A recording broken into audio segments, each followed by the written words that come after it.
Oily skin එකක් තියෙන නිතර මුහුණේ තෙල් රැඳෙන කුරුලෑ එන බිබිලි දාන ස්කින් එකකට හරියන ෆේස් සීරම් එකක් හදාගන්න විදිහ තමයි අද අරගෙන ආවේ. ඉතින් මේ සීරම් එක දවසකට දෙපාරක් ඔයාලා ඇප්ලයි කරන්න ඕනි. මේක මම හදන්නේ ඔයාලට සතියක් එක දිගට කල් තියාගෙන පාවිච්චි කරන්න පුළුවන් විදිහට. ඒ විතරක්ම නෙමෙයි, ඊටමත් ලේසියෙන්ම ලොකු සල්ලියක් වියදම් නොකර අමුද්‍රව්‍ය දෙකකින් ඔයාලට මේක හදාගන්නත් පුළුවන්. ඉතින් මේ විදිහට මේ සීරම් එක හදාගෙන මේක උදේට සහ රාත්‍රී කාලයට දවසකට දෙපාරක් මුහුණේ ඇප්ලයි කරලා පැයක් හෝ විනාඩි 30ක් තියෙන්න ඇරලා සාමාන්‍ය වතුරෙන් හොදලා දාන්න.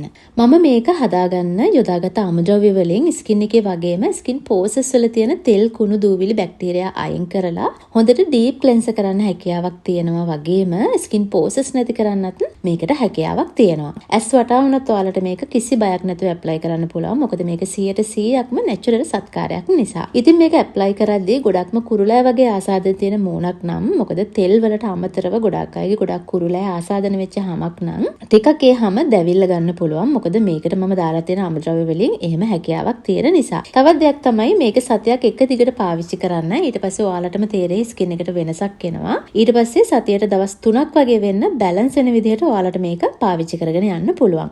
ඉතින් මේකෙන් ස්කින් එකේ වැඩිපුර නිකුත් වෙන සීබම් පාලනය කරලා පෝසස් අයින් කරලා ස්කින් එක ඇතුළතින්ම හොඳ පෝෂණයක් දෙන එක තමයි වෙන්නේ. මේක අවුරුදු 15ක් සම්පූර්ණ වුණ ඕනම කෙනෙක්ට කිසි බයක් නැතුව පාවිච්චි කරන්න පුළුවන්. මේක හදන්න මුලින්ම ඔයාලට ඕන වෙනවා තක්කාලි ගෙඩියක යුෂ. තක්කාලි ගෙඩිය වතුර දාලා බ්ලෙන්ඩ් කරන්නේ නැතුව තක්කාලි ගෙඩිය ඇතුලේ තියෙන ජූස් එක තමයි මේකට පාවිච්චි කරන්න ඕනි. මොකද අපි මේක සතියක් විතර කල් තියාගන්න පුළුවන් විදිහට හදන හන්දා මේකට වතුර පොඩ්ඩක්වත් මික්ස් නොකර අපි තක්කාලි යුෂ විතරක්ම අරගන්න ඕනි. ඉතින් ඔයාලට පුළුවන් තක්කාලි ගෙඩිය ඇතුලේ මදෙත් එක්ක තියෙන ඒ යුෂ ටික මේකට පාවිච්චි කරන්න. ඒ විතරක්ම නෙමෙයි, තක්කාලි කෑලි සහ ඇට හිටින් නැති වෙන විදිහට තක්කාලි යුෂ ටික අරගෙන ඒක පෙරණ එකකට දාලා සූරන ගමන් ඔයාලට පුළුවන් මේ විදිහට යුෂ ටික විතරක් අයින් කරගන්න. ඉතින් තක්කාලි අමුයෙන් ආහාරයට ගන්නවා නම් ස්කින් එකට ඇප්ලයි කරනවට වඩා ලොකු ප්‍රතිඵලයක් ඔයාලට ලබා ගන්න පුළුවන්. ඉතින් මේ විදිහට ඔයාලා තක්කාලි යුෂ ටික වෙනම අරගෙන වෙන් කරගන්න. ඊට පස්සේ ඒකටම මම එකතු කරනවා මී පැණි තේ හැන්දක්. ඊට පස්සේ මේ දෙක හොඳට එකට මික්ස් කරගන්න.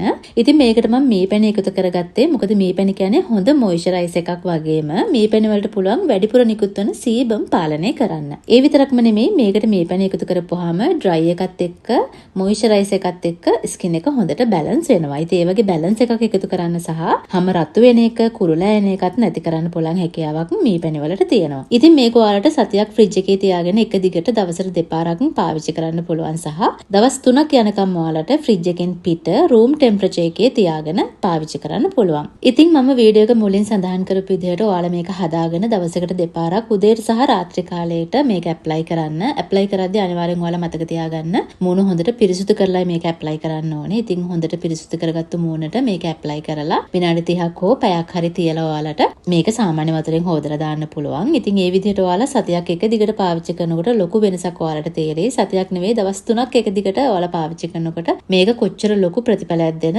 සීරම් එකක්ද කියන එක ඔයාලට තේරෙයි. ඉතින් ඒ පැහැදිලි කරපු විදිහට හරියට මේ දේ පාවිච්චි කරන්න. ඊට අමතරව ඔයාලා අවුවට යනවා නම් සන්ස්ක්‍රීන් එකක් පාවිච්චි කරන්න අමතක කරන්නත් එපා. එහෙනම් ඉතින් ඔයාලා මේක පාවිච්චි කරන්න. පාවිච්චි කරලා බලලා ඔයාලගේ ප්‍රතිඵල මාත් එක්ක බෙදා ගන්නත් අමතක කරන්න එපා. තවත් ලස්සන අලුත් වීඩියෝ එකකින් ආපහු මම හම්බ වෙනකන් අදට ගිහිල්ලා එන්නම්.